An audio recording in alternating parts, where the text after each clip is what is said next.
Oh my goodness. Today I have this amazing, wonderful guest and dear, dear friend, Amanda Heisman. I am so honored to have her join us today because she's going to share some magic about the colors and nutrition.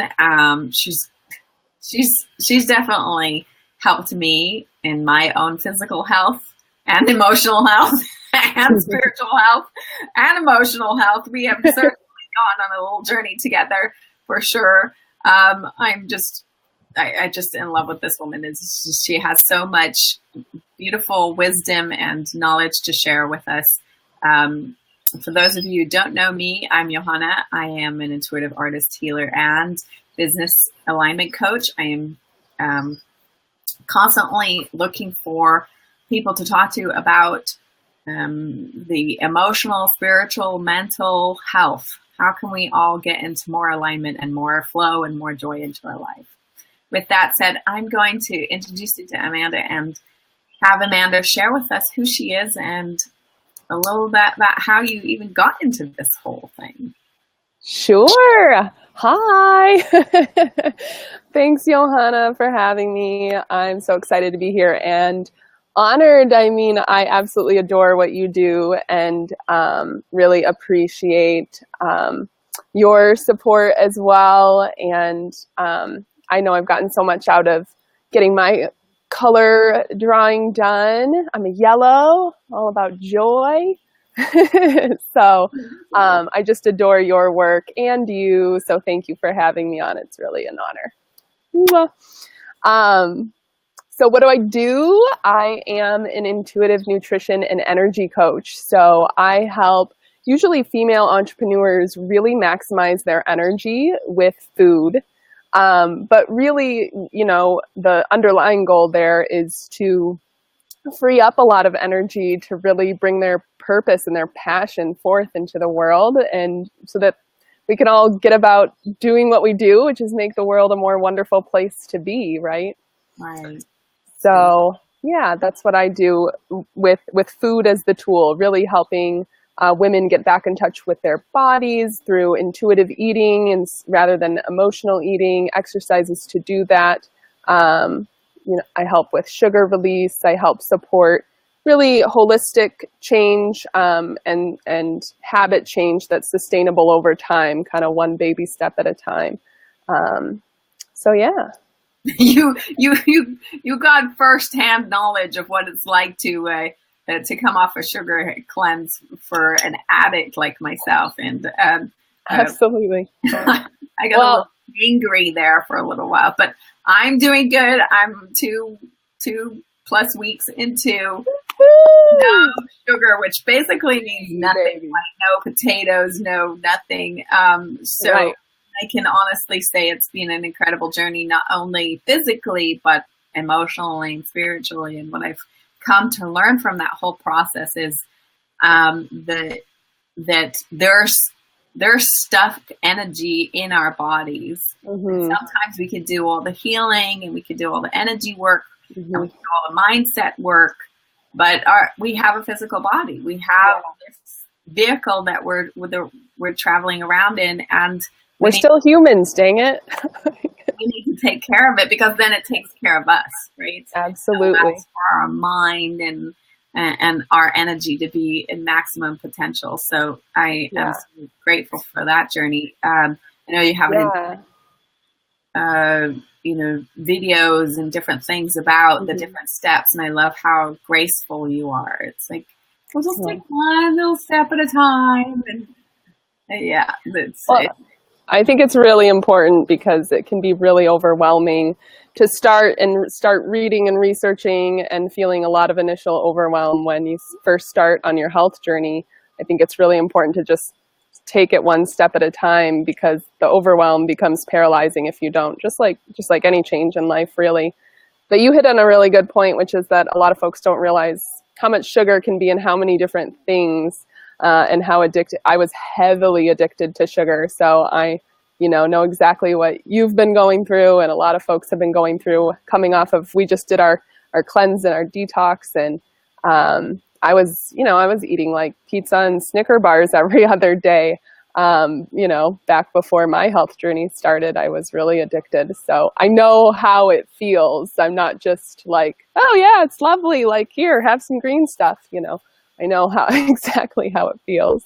Oh, and the other thing you said was, we still have these physical bodies. So I really love that we get to bring all of these things together, because, sometimes in the spiritual world and the self-help world, we can see folks really making huge strides on the spiritual and emotional side, but not grounding it into their physical body and not necessarily realizing how much food can be a big tool for that, to do that.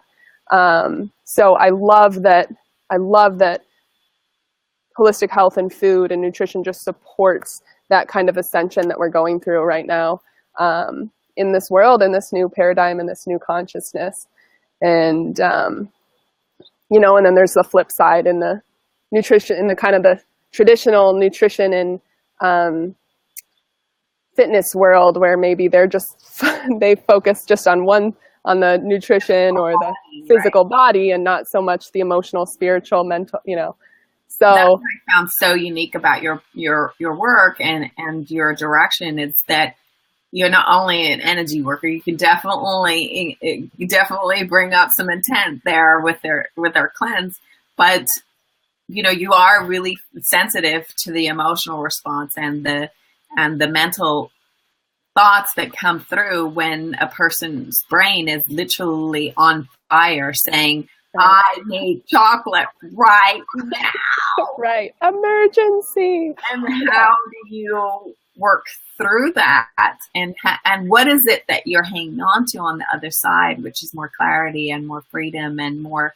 availability for your brain to work in its highest capacity? And we really need our brains to yeah. Right? Absolutely. We need our brains. And all those emotions coming up are kind of to be expected, especially just everything we've been through, in our individual paths as humans, but also all the societal conditioning we have around food and our bodies, and, as women, especially. So to me, it's all part of it. It's all so connected. It really is. You have to take care of your spiritual, mental, emotional, and physical body. And sometimes people either they're really, really focused on the physical body, and it's just I am a body and look at me kind of, thing, or they're really too way over on the other spectrum of the spiritual, and they're like four wheels to a car. They all have to go in the same direction in order to get anywhere, right? Exactly. So I think that's great. So tell me a little bit about your personal story of how you actually ended up becoming. How did you figure out that this is where you wanted to go, and the whole process? Sure. I'm going to try to condense it down, hit the highlights here. I spent the better part of a decade, 8 years-ish, in corporate America, doing sales. Really was a great fit for me 7 out of the 8 years, but that last year was kind of a perfect storm of things happening to kind of wake me up and put me on a different path. And one of those things that was really significant was a fairly severe car accident in which I suffered some disc herniations. And prior to that accident, my whole philosophy in life was the work hard, play hard, type A, go, go, go, do. Very young philosophy in life. And I had very little yin, very not very in touch with my yin side. So that accident really slowed me down. And I spent nearly the next year going through kind of the Western system, in the sense of like MRIs and CAT scans and neurologists, and it ended with them telling me, well, why don't you get disc fusion surgery on your C5? Young woman, I was like, there has that, like having that conversation with the neurologist, I just thought there has to be a different way. And over the course of that almost year, first year after the car accident, I had put on maybe 20, 25 pounds, something like that, because I prior to that had been incredibly fit, doing marathons, triathlons, soccer. I was involved in a soccer league. So that was what I knew. And that was kind of, to me, kind of the totality of health. And I couldn't do those things anymore. And finally, after gaining the weight and just being, not just gaining weight, but just being kind of miserable, having a lot of self-identity issues, not being able to do the things that I really put a lot of self-worth in, and a lot of other things, a lot of mental fog, and like I said, becoming addicted to sugar pretty heavily, to kind of numb out with all the back and neck pain. I thought, well, if I was kind of beating my head against the wall, like, when am I going to be able to run again? I said, well, maybe if I can't go run 5-10 miles and run off whatever I'm eating, maybe I should take a closer look at what I put in my body in the first place. And that kind of mental, like, I just shifted perspective a little bit to be open to different forms of exercise, gentle exercise. Okay, a walk is better than nothing. I always say something is better than nothing, right? So I started Qigong, a really gentle yoga, walking.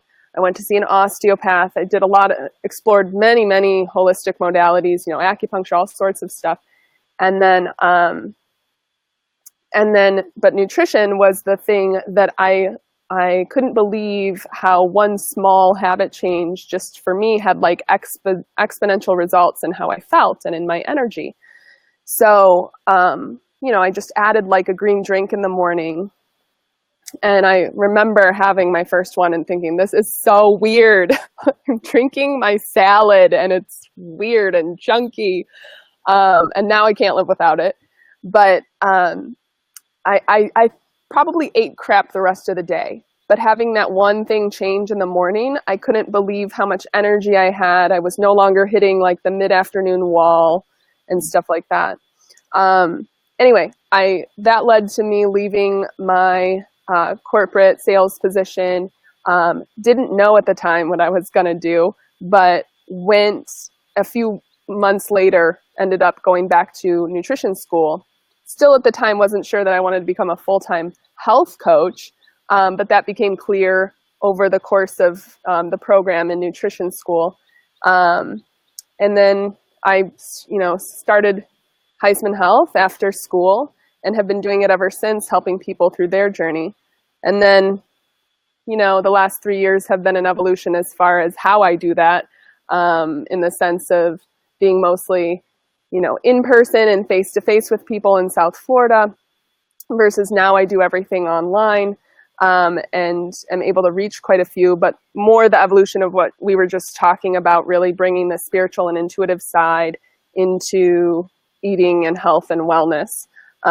So the marrying of those two as of the last year, has really been where I've kind of come into my own as far as helping people goes. Yeah, I think it's fascinating because what you do is really help people connect their emotional experiences to the food that they're probably eating or not eating. And so a lot of what you teach is, well, if you're craving sugar, what emotion is that really tied to? And Right. that's that healing, right? Because then you go throughout your day and sometimes we're just shoving stuff in our mouth and we're busy and we're, not really thinking about it. Yeah. our bodies. And yet if you are really truly wanting to awaken and align with your highest potential as a healer, as a coach, or anybody who's serving on a big energetic level. I mean, I know that I use a lot of my energy to give to my clients. And so being able to connect, okay, if I'm just shoving in chocolate, where's the real cause of that, right? And during our cleanse, I know that you remember, but I had a little bawling session about the potential of me never being able to eat chocolate again, that perhaps my physical body wasn't going to cooperate. And of course, I've gone through this journey with multiple other foods in my life. But chocolate is sort of a daily experience. But I'm really happy to say that I don't crave it anymore after 2 weeks of doing green juice and smoothies and all this lovely stuff. I literally forget that I have that craving. And I think that that's part of the magic, right? And it's not that I probably won't enjoy it, but like you said, part of the experience is your taste buds change and your wants change, and also going through the emotional cleanse. I got to this point where I really wanted to break this dependency. It wasn't that, I'm not saying chocolate's bad. I'm just saying that when you're utilizing something that is numbing you out emotionally, or trying mentally to just try and stuff something that you don't want to think about, that's where the healing, the real transformation happens. And I felt that connection to the liver and what we were eating, and then tell us a little bit about some of the organs that are related to some of the emotions. And sure. Yeah, just what you're saying is, just kind of asking ourselves sometimes when we are craving sugar, like maybe we just need some sweetness in our lives, maybe go give your friend a hug, or something like that. And like you said, chocolate itself isn't necessarily bad. I have cacao powder fairly often, but to do it in a healthful way that's not full of the refined sugar. You know what I mean? Chocolate is full of magnesium, which is great for us. What? Yeah, for me, the chocolate addiction came down to this memory of when I was like 7 or 8. And there were some ups and downs going on in my life. And it was really about my grandmother giving me these huge bars of chocolate. Yeah. And there was something just so that I had attached to the experience of chocolate was my grandmother's love. Mm-hmm. Just by molding those two belief systems of the outside experience, chocolate, from my grandmother's love, that was constantly giving me comfort.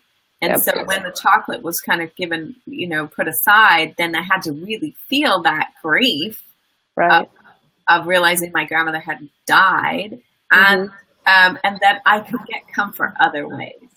Right. Absolutely. That's beautiful. Just pausing for a second to take that in, because that's really beautiful. It's a great recognition. But yeah, I mean, it's called comfort food for a reason, right? And to be able to actually progress past a certain stage in the grief cycle and let things kind of come to completion in that way is beautiful. And well, I lost my thought. Well, there's a lot of other organs that are related to other emotions, right? You talked about the liver, and tell us a little bit more about that. Yeah, well, in TCM, or traditional Chinese medicine, and acupuncture kind of practices the same thing with your meridian lines and different organs being related to each other. But the ones we focused on were the large intestine, or the colon primarily, right? Where we hold waste as it waits to be released. And its primary function, it absorbs a little water, a little salt, but its primary function is to release that which no longer serves us, right? How often do we hold on to stuff that it's the lesson is done, we got the gold, the small intestine, it took all the nutrients out, it got all the good stuff out, and now it's time to release the stuff that no longer serves us. So the colon can be related to grief, but grief in the sense of transformation. The grief that a lot of us are feeling right now, or have been feeling as we're stepping into new times, new consciousness, new paradigm, of really saying goodbye to our old selves. That's one of the things that we did in the cleanse, was had a little release ceremony and said goodbye to our old selves, because she did serve me well up until this point. I want to recognize and appreciate her, but she no longer is. So that's the kind of grief in with the colon, that's associated with the colon. And then we also focused heavily on the liver, the spleen, and the kidneys. So liver's anger. So a lot of unresolved anger can come up. Lemon water is one of the best things you can do for your kidneys because it's the only food out there that mimics or helps create the bile that the liver needs to kind of cleanse and work things through.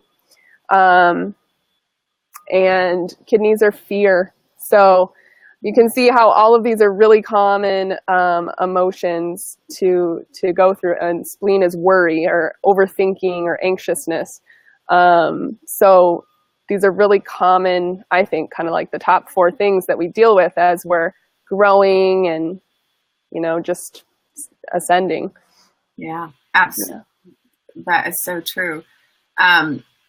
So one of the things that I do, because I don't want to be a medical doctor, but I am very interested in helping people align their spiritual, mental, emotional, and physical bodies. Like I said, the 4 wheels to a car and get them all in the same direction.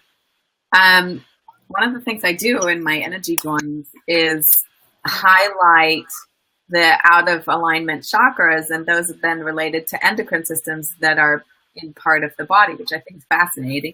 And then so I give these color prescriptions to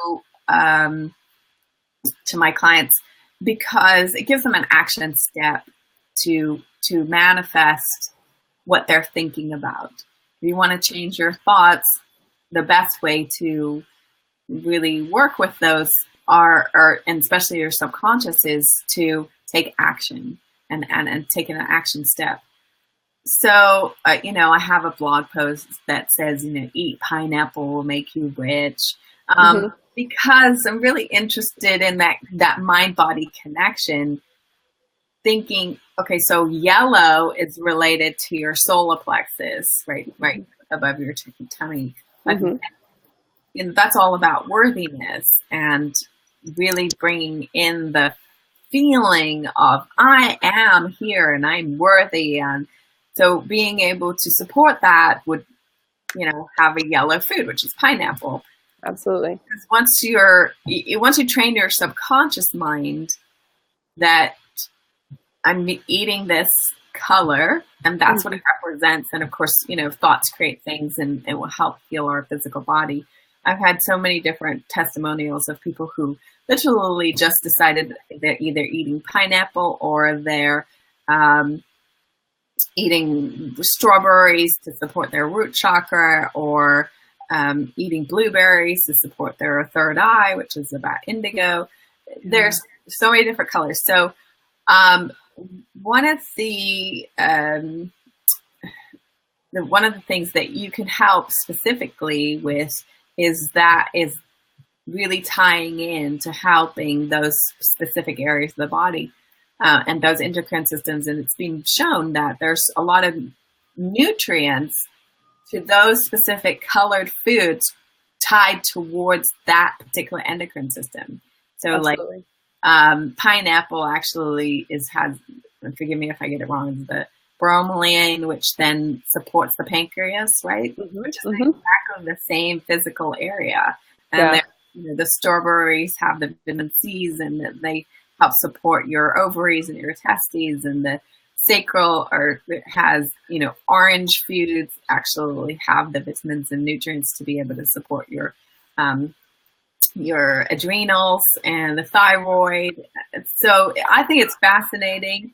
And I was wondering if you had any tips or thoughts about different colored foods or recipes that, people could then incorporate in their daily experience, mapping the spiritual, the mental, the emotional, and the physical body all into this umbrella of just choosing a color. I mean, colors everywhere, right? Yeah, I love doing that. And I love thinking consciously about that, like which, glandular system and which chakra system needs support today. Okay, I'll eat orange today, Right. I think that's lovely. But one of the easiest ways to do that is with a smoothie. I'm a big smoothie fan. I have some other recipe ideas, but I'll share the smoothie versions first, which is I kind of nearly always start with a green base, Right. of like a darker green, a lighter green, like a kale or a spinach or a collard or something, and like a romaine or a butter lettuce or something lighter, and then like a cucumber or a celery or something like that is usually like the base. And I think of that like we're nearly always going through something, and we can nearly always use healing with something Hearts, right. for our hearts, right? Slash love, right? The vibration of love, the heart chakra. So healing and love, we can nearly always use one of those. So I kind of think like, okay, got my green covered. Plus green is just it's one of the most nutrient dense colors, and one of the most missing in modern diets. So it's just a great place to start, really provides a lot of energy and is good for the physical heart, of course. Yeah. So I usually start with that base. But if I want to eat red, for example, I'll do raspberries, strawberries on top.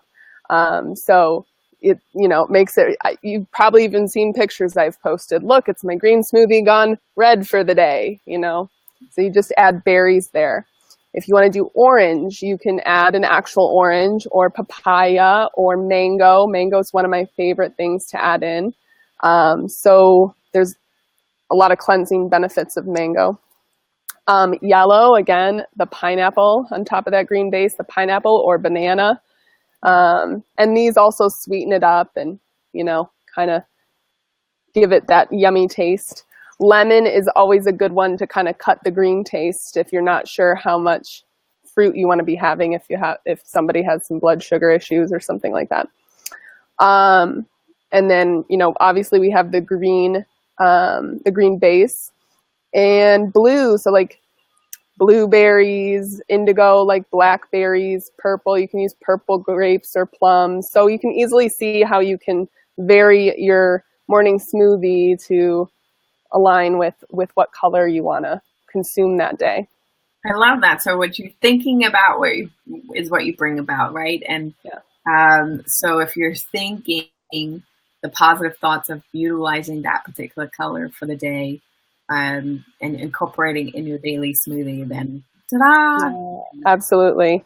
And then I just have a few like more savory dish ideas. So I'll start again at the lower chakras. So red beets. I love incorporating beets on a regular basis. They're kind of a higher sugar root vegetable. So I try to, I'll bake them, I'll slice them and bake them with just a little olive oil and salt and pepper, something like that. And then I'll just I love the combination of like a hot cold salad. So I'll put it on top of a big bed of greens and have it that way. It kind of like sweetens it up, and you almost don't need dressing because it's so good.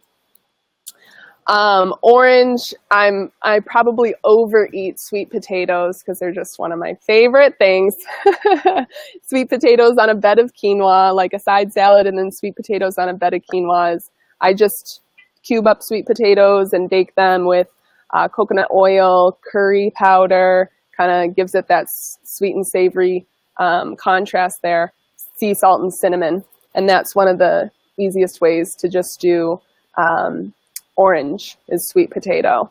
And the quinoa gives you the protein, and it's great. So yellow, again, have your morning warm lemon water. Lemon is always a good thing to work into dressings, but yellow bell pepper, I'm going to share a nice veggie dip in a second with a different color, but yellow bell pepper is a nice thing to dip. And spaghetti squash, we had some spaghetti squash on our detox. That's a nice yellow one. We made it really easily with, you just bake it, and then I sauteed some mushroom and onion and just mixed it right in with some salt and pepper.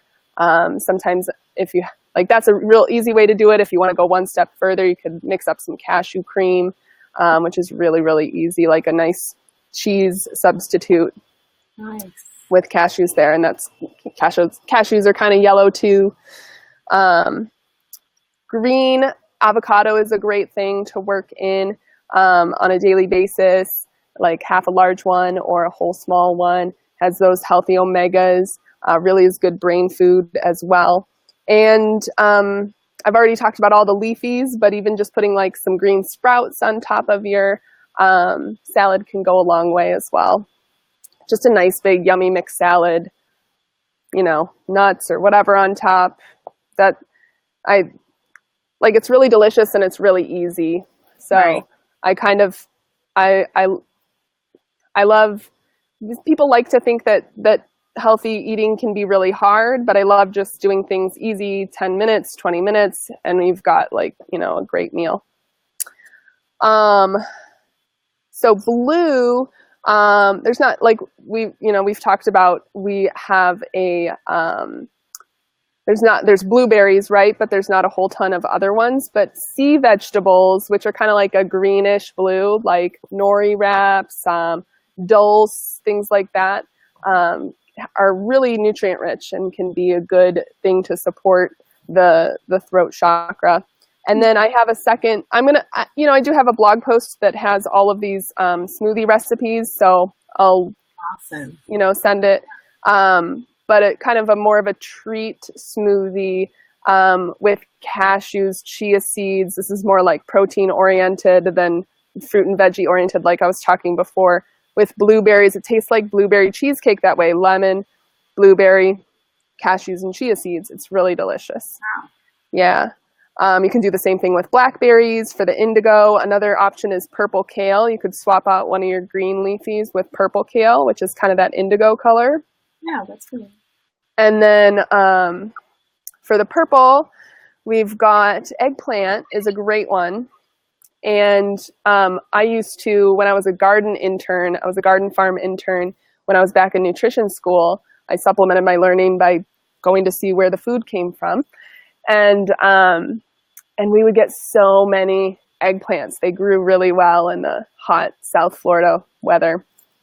And so in my CSA, in my share, I would get like 8 eggplants, 10 eggplants. And so I was constantly trying to figure out, like, what's a single girl to do with all of these eggplants?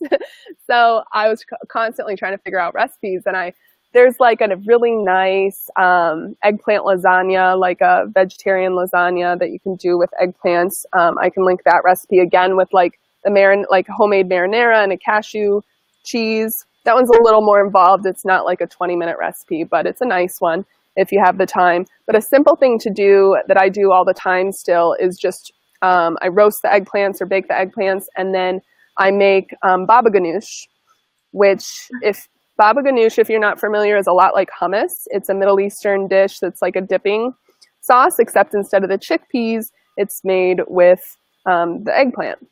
Oh. So it's like a tahini and eggplant and garlic and lemon and, salt, pepper.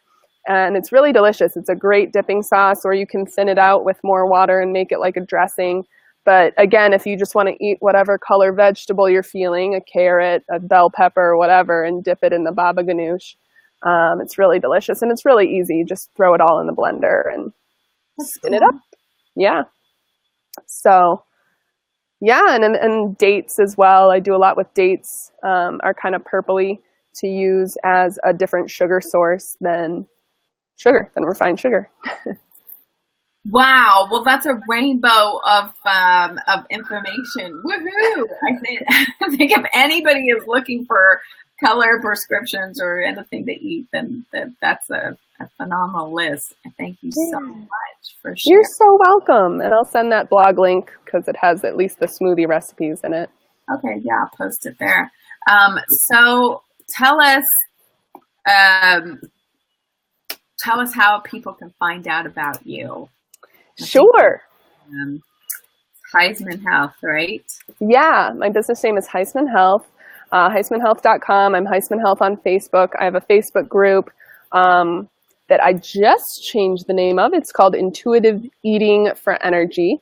So you can join us over there. That's a group of women helping women in our health and business and life.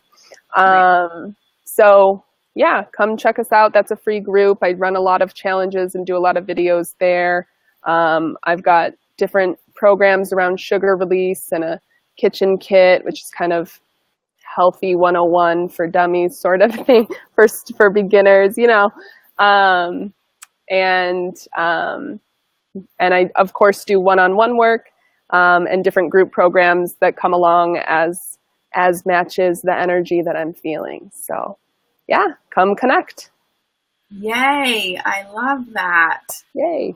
Thank you. Thank you. Thank you so much for joining me today. I'm just in awe of your magic. So grateful for you being in my life. And thanks everybody else. Yes. Thank you everyone who joined. Thank you, Johanna. I appreciate you so much and so grateful for you. Well, bye everybody. Bye.